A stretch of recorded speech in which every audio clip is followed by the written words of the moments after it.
कहने के लिए आज की तारीख में ओबीसी का प्रधानमंत्री है, लेकिन वो रियल प्रधानमंत्री नहीं है, वो नॉमिनेटेड प्रधानमंत्री। उन्होंने तमाम तरह के षड्यंत्र करके ज़मीन तो कब्जा कर ही कर रहे हैं। ज़्यादातर डॉक्टर बाबा साहब अम्बेडकर की मूर्तियों को तोड़ करके जो है उनकी मूर्तियाँ कि डॉक्टर अम्बेडकर जागृत की मूर्ति में नहीं, वो किताबों में है। आप उनको पढ़ो और उनके कही हुई बातों को मानो, तब जाकर के आपके अंदर परिवर्तन आएगा। और आपके अंदर जो है दलालों को पैदा करके और उनके सहयोग से जो है वोट लेने का काम करते हैं। तो बीजेपी की सरकार बनी है, लोगों का केवल विनाश हुआ है, विकास किसी का नहीं हुआ है। और अगर किसी विकास का हुआ है तो भारत में रहने वाले ब्राह्मणों का विकास हुआ है। चोर जो होता है जब चोरी करते हुए पकड़ा जाता, पकड़े जाने के बाद वो ये नहीं कहता कि मैंने चोरी की है।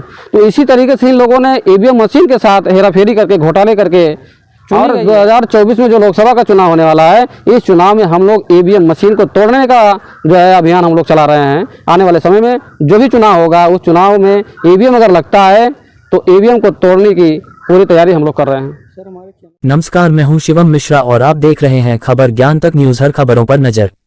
ब्रेकिंग न्यूज बस्ती यूपी। बुद्धिप्रिय पासवान भारत विद्यार्थी मोर्चा प्रदेश सचिव ने बताया कि अब तक क्यों नहीं बने दलित प्रधानमंत्री।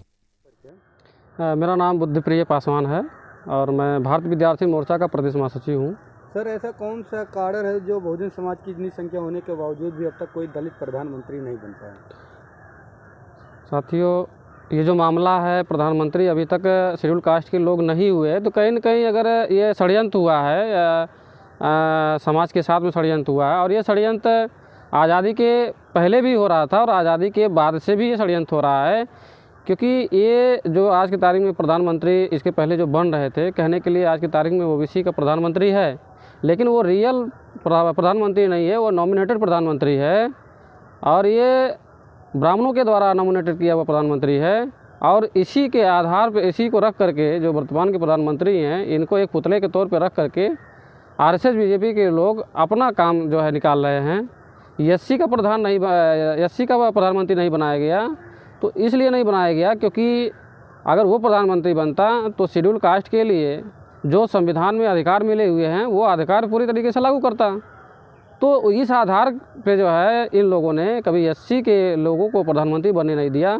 ओबीसी के प्रधानमंत्री बने, लेकिन कभी उनका 5 साल का कार्यकाल नहीं रहा। सर, अभी हाल ही में अम्बेडकर जयंती था, तो ये देखा गया कि लोग उनकी पूजा कर रहे हैं, लेकिन बाबा साहब जी का कहना था कि आप हमें पूजो मत, हमें पढ़ो जाने। देखिए, जो बाबा साहब की जयंती का मामला है, ज़्यादातर जो लोग हैं बाबा साहब को तो जानते हैं, लेकिन बाबा साहब की जानते नहीं है कि बाबा साहब ने किसके लिए संघर्ष किया, क्यों संघर्ष किया। उनके संघर्षों के बारे में नहीं जानते हैं। इतना जानते हैं कि डॉक्टर बाबा साहब अम्बेडकर ने हमारे लिए कुछ किया।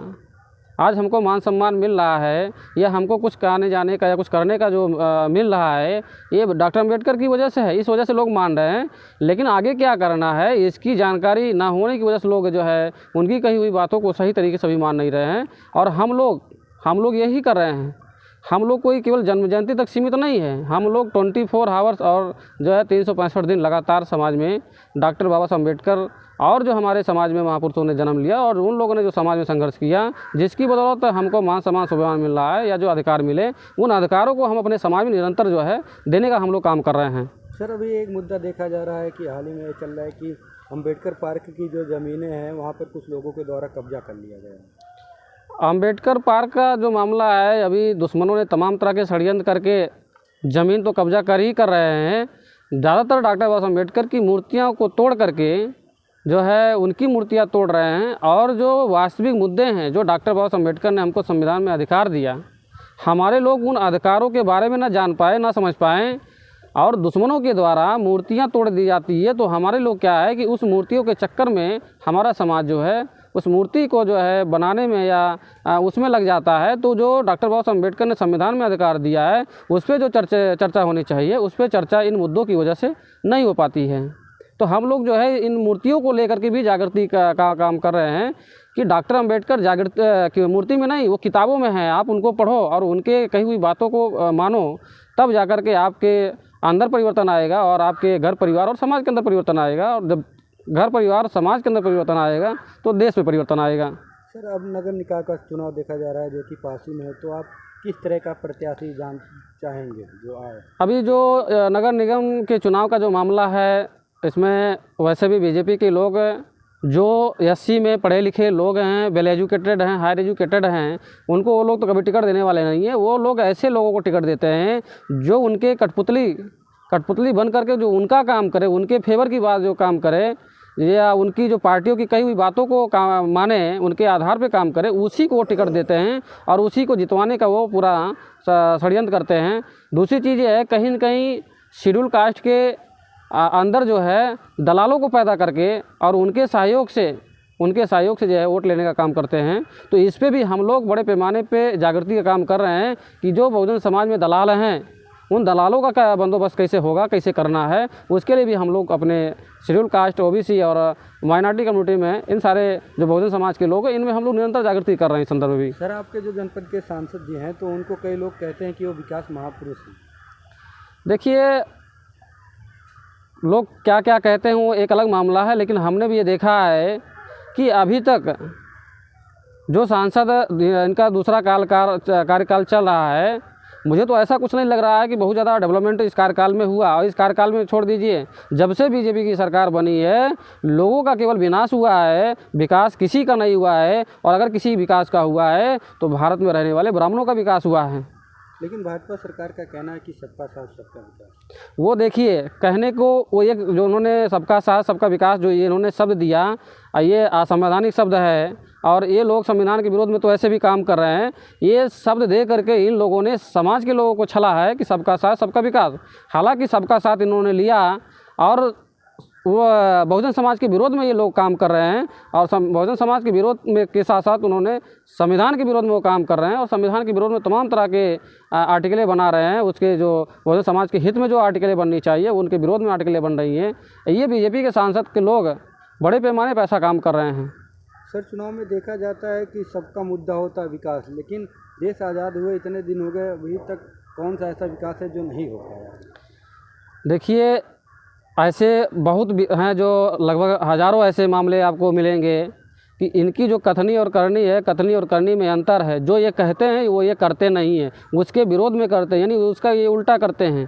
आप लोगों ने देखा होगा कि 2014 में जब प्रधानमंत्री जो दावेदार हुए, प्रधानमंत्री जो वर्तमान में जो प्रधानमंत्री नरेंद्र मोदी जी हैं, जब वो प्रधानमंत्री पद के दावेदार हुए तो उन्होंने चुनाव संपन्न होने से पहले बहुत सारे वादे किए और वो वादों पे खरे नहीं उतरे। क्योंकि ये जो इनका वादा है वो केवल टीवी और अखबारों में है, धरातल पे कहीं कोई इनका कोई ऐसा वादा नहीं है कि जो ये अपने वादों पे खरा उतर सकें।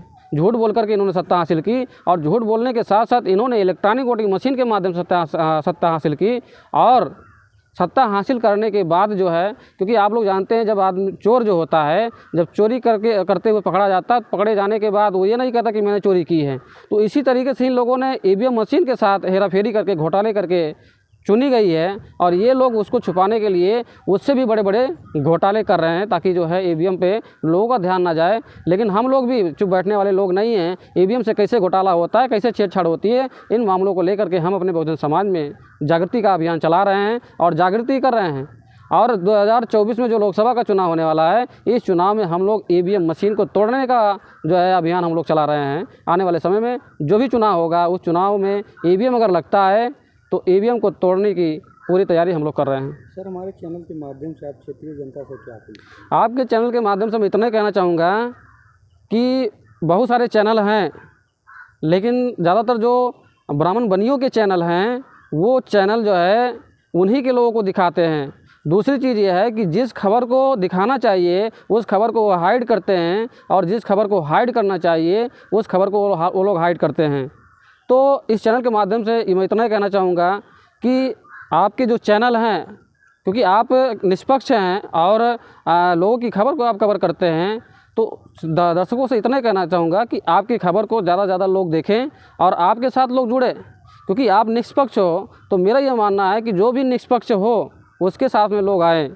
जो षड्यंत्र करने वाले मीडिया के लोग हों या कहीं और लोग हों, उनके साथ में बिल्कुल ना जाएँ। नगर निकाय चुनाव को लेकर आप लोगों की क्या रणनीति बनाई? नगर निकाय में अभी हम लोग कैंडिडेटों का भी चुनाव करेंगे कि जो कैंडिडेट हमारे कही हुई बातों पे अगर खरा नहीं पूरा तरीके से उतर रहा है, तो 60-70% अगर खरा उतरने को तैयार अगर है तो ही हम लोग उसके साथ में जो है खुल करके जो है सामने आएंगे।